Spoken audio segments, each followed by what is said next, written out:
प्रभु यीशु मसीह के नाम से सबको जय मसीह की। आज का वचन है नहम्याह की पुस्तक उसका 10 अध्याय 28 और 29 वचन।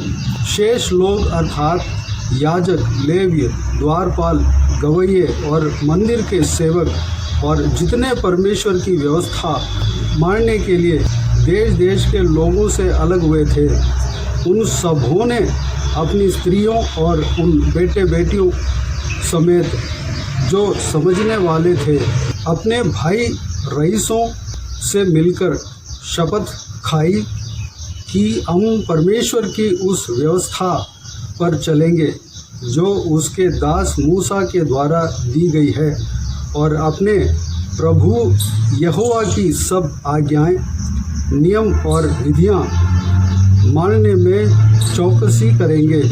मेरे प्रियो, यहाँ पर परमेश्वर के लोग जो इज़राइली जन पुराना नियम में अपने ही पापों के कारण बेबीलोन देश में गुलाम बनकर गए थे, अपने ही गलतियों के कारण परमेश्वर के खिलाफ वो पाप कर रहे थे, इसलिए वह बंदी बनकर गए थे। 70 साल वहाँ पर रह रहे थे, वह गुलाम बनकर रह रहे थे। परमेश्वर ने उनको स्मरण किया, उनका प्रार्थना को सुना। वह जब पछताए थे, अपने पापों को माने थे, पछताए थे, 70 साल के बाद परमेश्वर वहाँ से यरूशलेम में यानी कि इज़राइल देश में दोबारा वापस लेके आते हैं। जो मंदिर, परमेश्वर का मंदिर टूटा हुआ था, उसको दोबारा मरम्मत कराता है। परमेश्वर अपने दासों को भेजकर कराता है और यरूशलेम के शहरपना को मरम्मत कराता है और सारे यहूदियों को जो बेबीलोन देश में बंदी बनकर गए थे, उन सबको वापस लेके आता है। जब लोग तितर बितर हुए थे, वो सारे यहूदी इकट्ठे हुए थे, तो परमेश्वर का व्यवस्था को सुनकर इज़रा व्यवस्थापक के द्वारा परमेश्वर के व्यवस्था को सुनकर अपने पापों को माना और परमेश्वर से क्षमा मांगा और यहाँ पर परमेश्वर से वाचा बांधते हुए हम देख सकते हैं। इस तरह परमेश्वर से वाचा बांधते हैं कि अपने भाई रईसों से मिलकर शपथ खाई कि हम परमेश्वर की उस व्यवस्था पर चलेंगे जो उसके दास मूसा के द्वारा दी गई है और अपने प्रभु यहोवा की सब आज्ञाएं, नियम और विधियां मानने में चौकसी करेंगे। जब बंदी बनने से पहले, बेबीलोन देश में बंदी बनकर जाने से पहले इज़राइली जन परमेश्वर के व्यवस्था के अनुसार चलने में अपना मन को चौकसी नहीं किया, अपने मन को परमेश्वर की ओर लगाया नहीं था, बल्कि परमेश्वर के खिलाफ पाप करने लगे थे। परमेश्वर उनको दंड देने वाला परमेश्वर नहीं था, बल्कि उनके पापों के कारण ही वह गुलाम बना, वह दंड में फंसा, बेबीलोन के गुलामी में जाकर 70 साल वहाँ पर गुलाम बनकर रह रहे थे।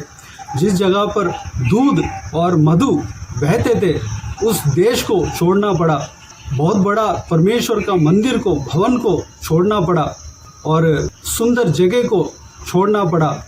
कारण यह था, वजह यह था कि वह पाप कर रहे थे, परमेश्वर के खिलाफ पाप कर रहे थे, परमेश्वर के व्यवस्था के खिलाफ पाप कर रहे थे। जब उनको स्मरण आया, उनको चिल्लाहट को परमेश्वर ने सुना और कई सारे परमेश्वर के दास परमेश्वर से छुटकारा के लिए प्रार्थना कर रहे थे। परमेश्वर ने उनको दोबारा यरूशलेम में वापस लेकर आया। जो मिट गया था उस देश को दोबारा बनाया, दोबारा मरम्मत किया, लोगों को, इज़राइली लोगों को दोबारा बसाया। मेरे प्रियो, हो सकते हैं कि हमारा जीवन में हम परमेश्वर के खिलाफ पाप किए होंगे, हम जाने अनजाने से पाप करके उस पाप से निकल नहीं पाया, इसलिए हम उस पाप के कारण, उस पाप की वजह से कई सारे फंदे में फंसे होंगे। परमेश्वर हमारा प्रार्थना को सुनता है और हमें उस पाप से, उस गुलाम से, उस बंधन से जो हम फंसे हैं, अपने ही पापों के कारण फंसे हैं, उस बंधन से हमें छुटकारा देने का सामर्थ्य रखता है। हमें परमेश्वर छुटकारा देता है, क्योंकि हमारा आत्मा, हम मिट जाना परमेश्वर का योजना नहीं है। परमेश्वर के नज़र में हम बहुमूल्य है। हमें मिटाना परमेश्वर का इच्छा नहीं है, बल्कि हमें बचाना और अनंत जीवन देना ही परमेश्वर का योजना है, इच्छा है। मेरे प्रियो, अगर हम पाप में रह रहे हैं या पाप के कारण हम बंधन में फंसे हैं, हम प्रभु यीशु से प्रार्थना करें कि उस बंधन से हमें छुटकारा दे, उस गुलामी से हमें छुटकारा दे, उस पाप से हमें छुटकारा दे, क्योंकि वह उद्धारकर्ता परमेश्वर है।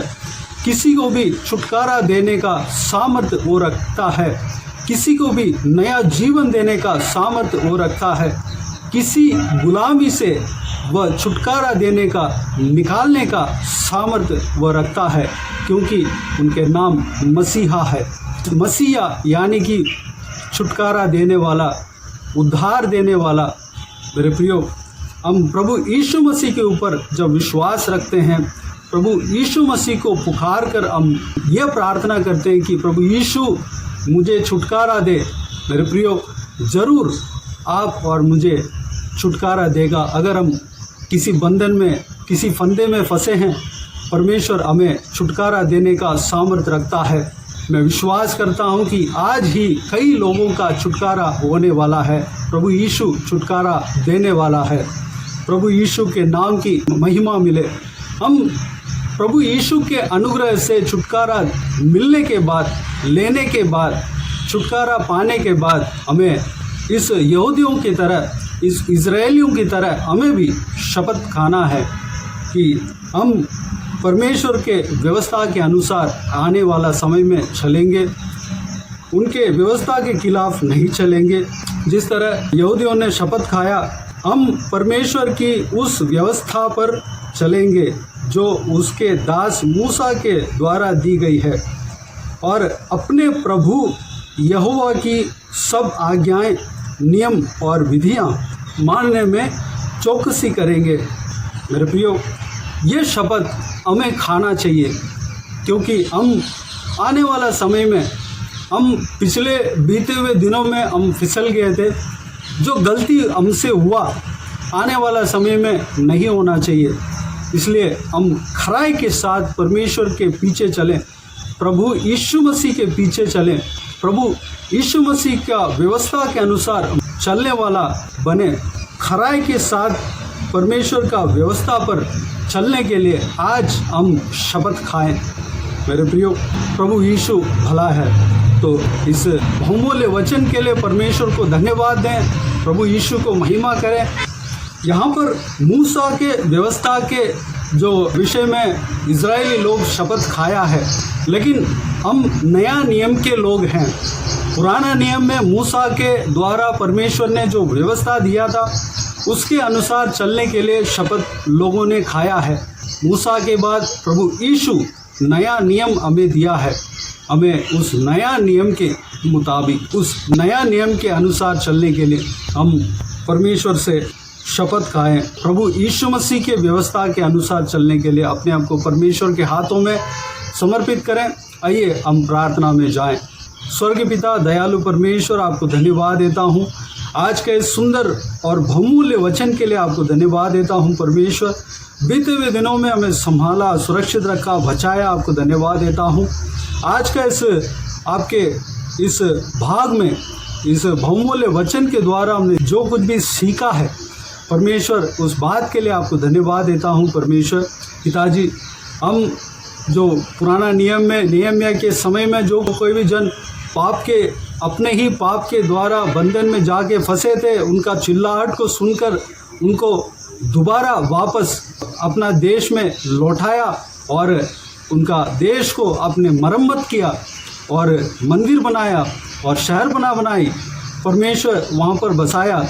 पिताजी, वह लोग आपके व्यवस्था के अनुसार चलने के लिए एक डिसीजन लिया परमेश्वर, शपथ खाया परमेश्वर। हम भी आज पिताजी शपथ खाते हैं कि आपके व्यवस्था के अनुसार नया नियम जो परमेश्वर प्रभु यीशु ने दिया है, उस आज्ञा के अनुसार हम चलने के लिए हम आज शपथ खाते हैं परमेश्वर। आने वाला समय में आपका व्यवस्था के अनुसार हम चलने के लिए अनुग्रह देना। पिताजी, आप हमें सहायता करना परमेश्वर, पवित्र आत्मा हमें सहायता करना पिता। अगर हम परमेश्वर इस वीडियो को देखने वालों में से कोई भी जन पाप के बंधन में फंसे हैं, उन सभी को छुटकारा देना प्रभु यीशु मसीह के नाम से, छुटकारा पाने पाए परमेश्वर। हालेलुया। जो कोई भी जन पिताजी आपके अनुग्रह से उस बंधन से निकला परमेश्वर, उनको दोबारा उस पाप में ना फंसने पाए, उन्हें चलाना पिता, आशीष देना, सुरक्षित रखना, आपके महिमा के लिए इस्तेमाल होने पाए, अनुग्रह देना परमेश्वर। सभी को आशीष देना, संभालना परमेश्वर। हम परमेश्वर इस आपके व्यवस्था के अनुसार चलने के लिए हमें मदद करना, पवित्र आत्मा में सहायता करना परमेश्वर। धन्यवाद देता हूँ, आप हमें सहायता करेंगे, आपको धन्यवाद देता हूँ। पवित्र आत्मा को हमारा जीवन में स्वागत करते हैं परमेश्वर।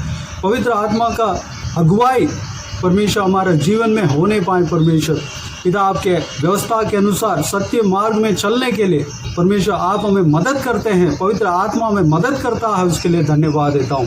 सहायता करना, मदद करना, बाकी सारे बातों को आपके हाथों में सौंपते हैं। इस वीडियो को देखने वालों में से हर एक जन को आशीष देना, संभालना, उनके ऊपर हमेशा आपके हाथ बने रहने पाए परमेश्वर। जो कोई भी जन इस वीडियो को सुन रहे हैं, उस सभी को, इस वचन को सुन रहे हैं, उन सभी को आशीष देना, संभालना, उनके घर को आशीष देना, उनका परिवार को आशीष देना, उनका हर एक काम में सफलता देना परमेश्वर। आज के दिन में जो कुछ भी काम करने जा रहे हैं, उस सारा कामों में सफलता देना परमेश्वर, सुरक्षित रखना, संभालना, उनका हर एक मन की इच्छाओं को पूरा करना परमेश्वर। बाकी सारे बातों को आपके हाथों में सौंपते हैं। सारा जलाल, आदर, महिमा आपको मिलती रहे। सारा दुआ प्रार्थना को प्रभु यीशु मसीह के नाम से मांगते हैं, सुन और ग्रहण कर। आमीन, आमीन।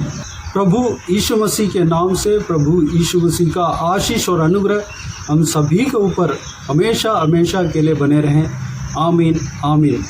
मेरे प्रियो, इस चैनल को सब्सक्राइब करें और शेयर करें। अगर किसी को भी प्रार्थना का विषय हो तो डिस्क्रिप्शन में दिए हुए नंबर पर कॉल करके प्रार्थना करा सकते हैं, हम आपके लिए प्रार्थना करेंगे।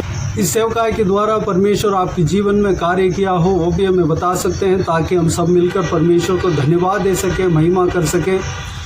आप अपना व्यक्तिगत प्रार्थना में हमारे लिए प्रार्थना कीजिए, हमारा परिवार के लिए, इस सेवकाई के लिए, इस सेवकाई का बढ़ोतरी के लिए, इस सेवकाई में जुड़े हुए हर एक जन के लिए प्रार्थना कीजिए। उनका आशीष के लिए, आत्मिक उन्नति के लिए, तरक्की के लिए, पारिवारिक आशीष के लिए प्रार्थना कीजिए। प्रभु यीशु मसीह आप सबको आशीष दे। आमीन, आमीन।